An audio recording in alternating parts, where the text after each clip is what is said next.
امیر المومنین علی رضی اللہ عنہ کا قصہ اس بارے میں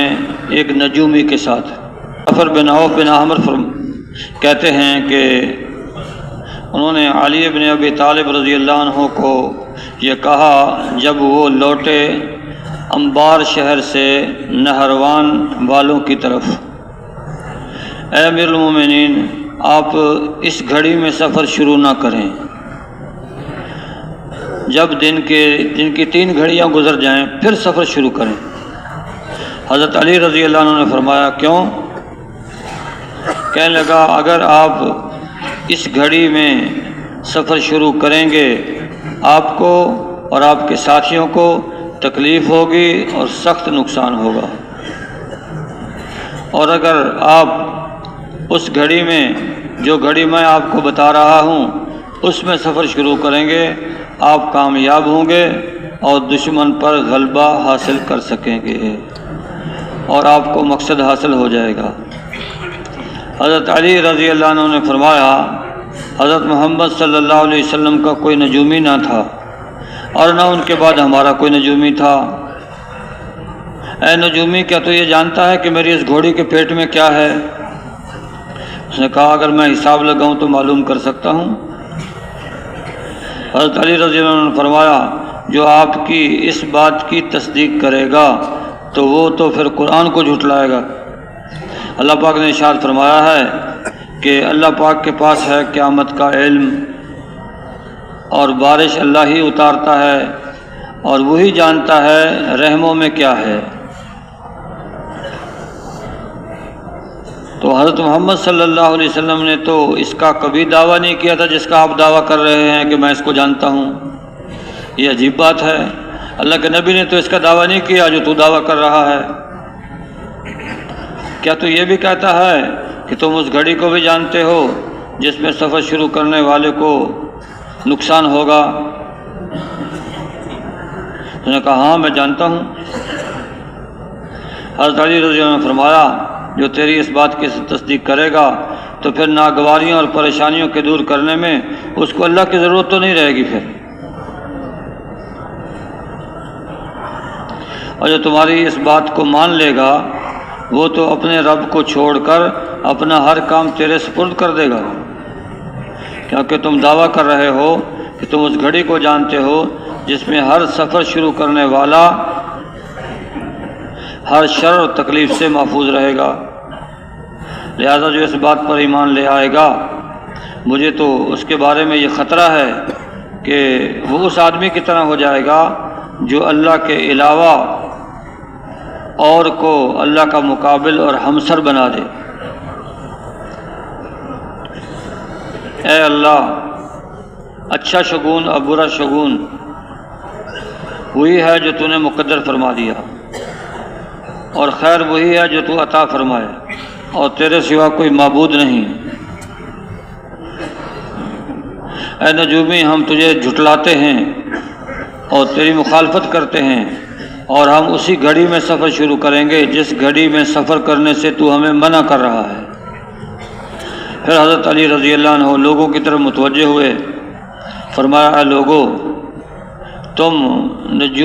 علم نجوم سیکھنے سے بچو، مگر اتنا سارا سیکھ سکتے ہو جس میں تم جنگل کے اندھیریوں میں اور سمندر کی اندھیریوں میں راستہ معلوم کر سکو، بس راستہ معلوم کرنے کی حد تک تو سیکھ سکتے ہو، اس سے زیادہ مت سیکھنا۔ نجومی کافر کی طرح ہیں اور کافر آگ میں ہے۔ اللہ کی قسم اگر مجھے یہ بات پہنچی کہ تو ستاروں کو دیکھتا ہے اور پھر اس کے مطابق عمل کرتا ہے تو میں تجھے قید میں ڈال دوں گا جب تک میں رہوں گا اور جب تک تو رہے گا، اور میں تجھے وظیفہ نہیں دوں گا جب تک میری خلافت رہے گی۔ پھر حضرت علی رضی اللہ عنہ اسی گھڑی میں چلے جس گھڑی میں چلنے سے اس نجومی نے منع کیا تھا، اور نہروان والوں کے پاس آئے، ان کو قتل کیا۔ پھر فرمایا اگر ہم اس گھڑی میں چلتے جس گھڑی میں ہمیں نجومی نے چلنے کا کہا تھا، پھر ہم کامیاب ہو جاتے اور غلبہ حاصل کر لیتے، تو کہنے والا یہ کہتا کہ تم اسی گھڑی میں چلے ہو جس گھڑی میں نجومی نے تمہیں چلنے کا کہا تھا، اس لیے تم کامیاب ہوئے۔ حالانکہ محمد صلی اللہ علیہ وسلم کا کوئی نجومی نہ تھا، اور ان کے بعد ہمارا کوئی نجومی نہیں ہے، حالانکہ اللہ تعالیٰ نے ہمارے اوپر کسریٰ اور قیصر کے ملکوں کو اور باقی ملکوں کو فتح کیا نجومی کے بغیر۔ اے لوگو، تم اللہ کی ذات پہ بھروسہ کرو، اسی پہ اعتماد رکھو، کیونکہ وہ اپنے ما سوا سے تمہیں کافی ہے۔ تو یہ حضرت علی رضی اللہ تعالیٰ کی بات ہوئی نجومی سے۔ تو نجومی نے یہ دعویٰ کیا کہ میں جانتا ہوں کہ آپ کی گھوڑی کے پیٹ میں کیا ہے۔ حضرت علی رضی اللہ عنہ نے بہت اچھا جواب دیا اور کیا فرمایا کہ اگر ہم آپ کی بات کو مانیں تو پھر قرآن کو جھٹلانا پڑے گا۔ اللہ پاک تو فرما رہے ہیں کہ رحموں میں کیا ہے اللہ ہی اس کو جانتا ہے، مذکر ہے، مؤنث ہے، آگے چل کے کتنی عمر جیے گا، کب تک رہے گا، کیا کرے گا، یہ سارا اللہ جانتا ہے، اللہ کے علاوہ تو کوئی نہیں جانتا۔ تو بھائی وہ نفع نقصان کا مالک اللہ ہے، اور اللہ کے پاس ہر چیز کا علم ہے، اور اللہ پاک نے ہر چیز کے بارے میں لوح محفوظ میں لکھا ہوا ہے، کون کیا عمل کرے گا،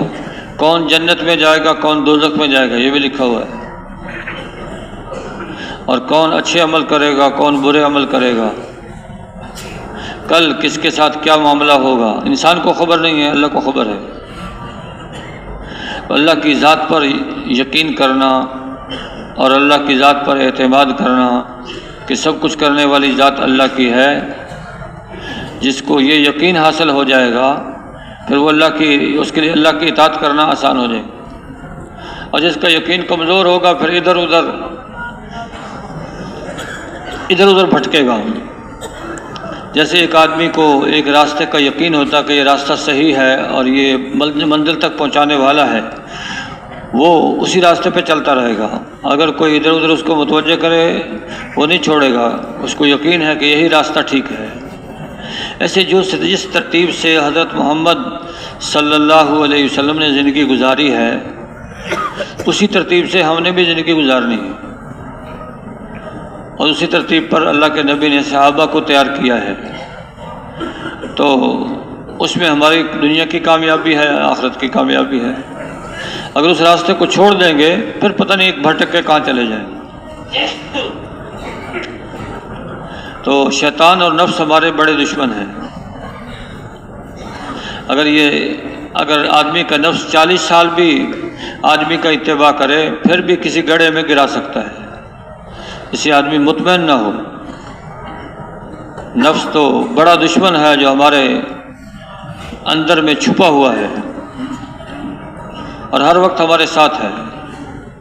ہر انسان کے ساتھ اللہ نے ایک ملہم فرشتہ لگا رکھا ہے جو اس کو خیر کا الہام کرتا رہتا ہے، اور ہر آدمی کے ساتھ ایک شیطان بھی لگا ہوا ہے جو اس کو شر کی دعوت دیتا رہتا ہے، برائیوں کی طرف مائل کرتا رہتا ہے۔ بعض دفعہ آدمی کے دل میں دو خیال پیدا ہوتے ہیں، کہتا ہے ایک دل کرتا ہے یہ کام میں کر لوں، ایک دل کرتا ہے نہ کروں، ایک دل کرتا ہے میں چلے سے 4 مہینے کر لوں، ایک دل کرتا ہے کہ چلے سے 4 مہینے نہ کروں۔ تو جو خیر کا الہام ہے وہ ملہم فرشتے کی طرف سے ہے، ملہم فرشتے کی طرف سے۔ تو اس لیے بھائیوں، ایسے جب آدمی سفر میں جاتا ہے اگر ذکر کرتا ہے تو اس کے ساتھ اللہ ایک فرشتہ لگا دیتا ہے، اور اگر وہ لہو و لعب میں مبتلا ہو جاتا ہے تو پھر اس کے ساتھ شیطان لگ جاتا ہے، اس کو بھٹکاتا ہے۔ تو ملہم فرشتے کی بات ماننی ہے، اللہ کی بات ماننی ہے، اللہ کے رسول کی بات ماننی، اس میں ہمارے لیے خیر ہے، اور اس کے علاوہ باقی راستے میں پریشانی ہے۔ پتہ نہیں انسان کس وادی میں چلا جائے اور کہاں جا کے بھٹک جائے۔ تو راستہ وہی ہے جو اللہ کے نبی نے بتلایا ہے۔ اس لیے ادھر ادھر بھٹکانے والے بہت سارے آئیں گے قیامت تک، لیکن ان کی بات کی طرف ہم توجہ نہیں دیں گے۔ ہر بات کو جو ہمیں دعوت دے اس کو اللہ اور رسول پہ پیش کریں گے، قرآن اور حدیث پر پیش کریں گے۔ اگر اس کے مطابق ہے تو بات مانیں گے، اس سے ہٹ کے ہے تو بات نہیں مانیں گے، چاہے وہ ہوا میں اڑ رہا ہو، کیونکہ خلاف عادت بات اگر نبیوں سے سرزد ہو تو یہ ان کا معجزہ ہے، اگر کسی اور انسان سے صادر ہو تو یہ ان کی کرامت ہے، اور اگر ایک آدمی جو بے دین ہے، شریعت سے اس کی زندگی ہٹی ہوئی ہے، اللہ کے رسول پر اس کا ایمان نہیں ہے، پھر اس سے کوئی خلاف عادت بات سرزد ہو تو یہ استدراج ہے، جادو ہے۔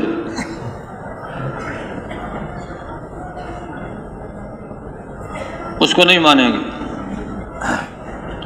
اس لیے صاف سیدھا راستہ حضرت محمد صلی اللہ علیہ وسلم والا راستہ ہے، اس کے علاوہ باقی راستے خطرے والے ہیں، یہی راستہ سیدھا ہے، اسی کو اختیار کرنا ہے،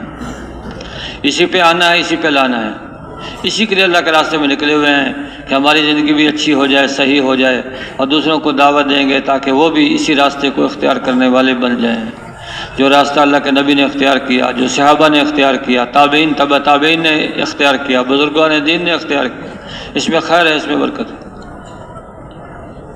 ہم اللہ کے راستے میں نکل کے اسی بات کی دعوت دیتے ہیں کہ لوگوں اللہ کو مانو، اللہ کی مانو، لا الہ الا اللہ محمد رسول اللہ میں اسی بات کی دعوت ہے، اللہ کی طرف دعوت ہے، اللہ کے رسول کی طرف دعوت ہے۔ تو اللہ کے راستے میں نکلے ہیں، اللہ کے گھر میں ٹھہرتے ہیں، اور اللہ کا گھر مسجد سب سے بہترین جگہ ہے اور بازار سب سے بدترین جگہ ہے، اس لیے بہترین جگہ کو چھوڑ کے بدترین جگہ کی طرف بالکل نہیں جائیں۔ ہاں اگر کوئی حاجت ہے، بہتر یہ ہے کہ اپنے گھر کے بازار سے ساری ضروریات پوری کر کے لاویں، اور پھر بھی کوئی ایسی حاجت شدیدہ پیش آ گئی تو پھر آدمی ایسے جائے جیسے دشمن کے علاقے میں جائے، فوراً واپس، اور پھر رات کو وہ اعمال کریں گے جو اللہ کے نبی رات کو کرتے تھے، اور دن کو وہ اعمال کریں گے جو اللہ کے نبی دن کو کرتے تھے۔ اللہ کے نبی دن کو بھی دعوت دیتے تھے، رات کو بھی دعوت دیتے تھے، اور رات کو اللہ کے نبی اٹھ کے تہجد کی لمبی رکعتیں پڑھتے تھے، لمبی دعا کرتے تھے۔ ہم بھی بھائی لمبی لمبی رکعتیں تہجد کی پڑھیں گے، لمبی دعا کریں گے، اس دعا میں اپنے لیے دعا کریں گے، ساری دنیا کے مسلمانوں کے لیے دعا کریں گے، اور ساری دنیا کے کافروں کے لیے بھی دعا کریں گے کہ اللہ ان کو اسلام کی دولت سے نواز کے مسلمانوں کا معاون بنا دے۔ وہی کریں گے دعا انشاءاللہ۔ ہر آدمی کی دعا قبول ہوتی ہے، مگر اس کی دعا قبول نہیں ہوتی جو کہتا ہے پتہ نہیں میری دعا قبول ہوگی کہ نہیں ہوگی، اس کے علاوہ باقی سب کی دعا قبول ہے۔ اسی یقین کے ساتھ دعا ہو، اور غافل دل کی دعا اللہ قبول نہیں فرماتا۔ ایک آدمی سو رہا ہے اور اللہ سے مانگ رہا ہے تو پتہ نہیں کیا مانگ لے اللہ سے، اسے جاگ کر اور متوجہ ہو کر اور یقین کے ساتھ دعا کریں۔ دعا سے اللہ بڑے بڑے کام بنائے، اور دعا مومن کا ہتھیار ہے، اور دعا عبادت ہے، دعا عبادت کا مغز ہے۔ اللہ پاک ہم سب کو اپنے سے مانگنے والا اور لینے والا بنا دے، اور پوری امت کو اللہ پاک ہدایت عطا فرما دے، اور اس طرح سے زندگی گزارنے کی توفیق عطا فرمائے جس طرح سے حضرت محمد صلی اللہ علیہ وسلم نے زندگی گزاری۔ دعا کر لیں۔ یا اول الاولین ویا آخر الآخرین ویا ذا القوة المتین ویا راحم المساکین ویا ارحم الراحمین، اللہم صلی علی سیدنا مولانا محمد وعلی آل سیدنا مولانا محمد وبارک وسلم وصلی علیہ۔ اللہم انا نسألک من خیر ما سألک منہ نبیک وحبیبک محمد صلی اللہ علیہ وسلم، ونعوذ بک من شر ما استعاذ منہ نبیک وحبیبک محمد صلی اللہ علیہ وسلم، وانت المستعان وعلیک البلاغ ولا حول ولا قوة الا باللہ العلی العظیم برحمتک یا ارحم الراحمین، آمین۔